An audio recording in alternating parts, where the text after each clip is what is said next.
चूसता देवरा अरे चूसता देवरा। हिंदी में बहुत बड़े बड़े काम किया उन्होंने, साउथ में भी किया है। आकांक्षा पुरी जी। भोजपुरी समाज जिंदाबाद हो। खेसारी लाल यादव का सबसे बड़का गाना आने वाला है जो कि 9 तारीख को रिलीज होगा, वो भी बोका म्यूजिक से जो कि भैया कृष्णा बेदर्दी जी का कंपनी है, उसी कंपनी से लॉन्च होगा। लेकिन खेसारी लाल यादव इतना बड़का बयान दिए हैं, वो भी काजल राघवानी को चिढ़ाते हुए कह दिए कि भोजपुरी इंडस्ट्री में आज के दिन बहुत ट्रेंड हो रही है लड़की जिसका नाम है आकांक्षा पुरी। भोजपुरी इंडस्ट्री में तहलका मचा के रख दिए। बहुत सारे गाने में मेरे संग शूटिंग हो चुका है और बहुत सारा गाना होगा, लेकिन 9 तारीख को सबसे बड़का गाना आएगा जो कि कृष्णा बेदर्दी जी का चैनल है और उसी बोका म्यूजिक से आएगा। बोका को किसी ने नहीं रोका भैया। गाने का मतलब ये है कि बोका म्यूजिक से गाना आएगा तो बहुत हल्का मचाएगा।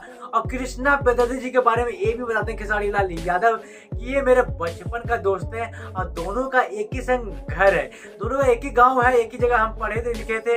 लेकिन कृष्णा बेदर्दी जी एक ऐसा गाना दिए मुझे लिख के जो कि पहला ही गाना दिया, पहला ही गाना एकदम सुपर हिट हो गया। पहला गाना इन्होंने लिखा था और सुपर डुपर हिट कि चूसता देवरा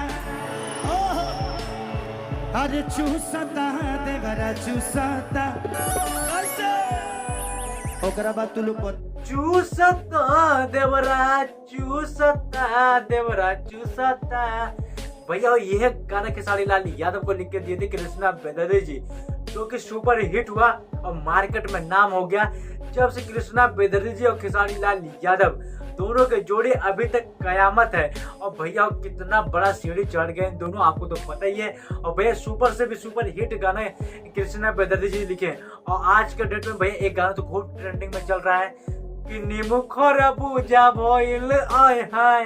यो गाना कृष्णा बेदर्दी जी का बहुत ट्रेंडिंग में है, बेस्ट भोजपुरी से आया है। क्योंकि कमेंट करके जरूर बताइएगा जो गाना आएगा 9 तारीख को जिला हिलाएगा कि नहीं हिलाएगा। और हाँ, आकांक्षा पुरी और खेसारी लाल यादव का जोड़ी कैसा लगेगा? क्या काजल राघवानी सही में चिढ़ेगी कि नहीं चिढ़ेगी, ये भी कमेंट करके जरूर बताना। क्योंकि जब जब खेसारी लाल यादव पंच मार रहे थे तो काजल राघवानी का भी पंच जा रहा था ये, और सबको ये कहने की जरूर खेसारी लाल यादव चिढ़ाएंगे। भोजपुरी समाज जिंदाबाद हुए। अपना कमेंट में राय जरूर बताइएगा।